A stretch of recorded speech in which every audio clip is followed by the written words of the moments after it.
તો કે બેટા તારું મમ્મીને જે ઓફ થઈ ગઈ છે એના માટે તું આવું બોલે છે. મમ્મી શું છે ખબર છે? એટીએમ છે, એની ટાઈમ માફી, એની ટાઈમ માફી. તમને ગમે તેવી ભૂલ કરો. એક છોકરા એના પપ્પા હતા, મમ્મી મરી ગઈ, પપ્પા બીજા લગ્ન કરી આવ્યા. હવે કોકે પૂછ્યું કે બેટા તારી મમ્મી પહેલાંવાળી મમ્મી કેવી ને અત્યારવાળી મમ્મી કેવી? કે પહેલાંવાળી મમ્મી જુઠ્ઠું બોલતી હતી, આ મમ્મી સાચું બોલે છે.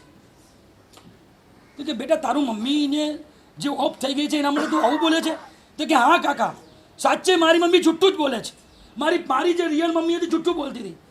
હોમવર્ક ન કર્યું હોય એટલે શું કે ખબર છે? હોમવર્ક નહીં થાય ત્યાં સુધી જમવાનું નહીં મળે અને 10 મિનિટ પછી પોતે જમાડવા આવે. જુઠ્ઠું બોલી કહેવાય કે ન કહેવાય? અને આ મમ્મી કે હોમવર્ક નહીં થાય જમવાનું નહીં મળે તો નથી જ મળતું, આખી રાત ભૂખ્યો સૂઈ જાઉં છું. આ મમ્મી સાચું બોલે છે, આ મમ્મી જુઠ્ઠું બોલે છે. એની ટાઈમ માફી. ગમે તેવા અપરાધ કરો તમને માફ કરી દે. એક વખત તમને દુનિયાનો કોઈ વ્યક્તિ માફ નહીં કરે, પણ માં તો 100% તમને માફ કરી દે.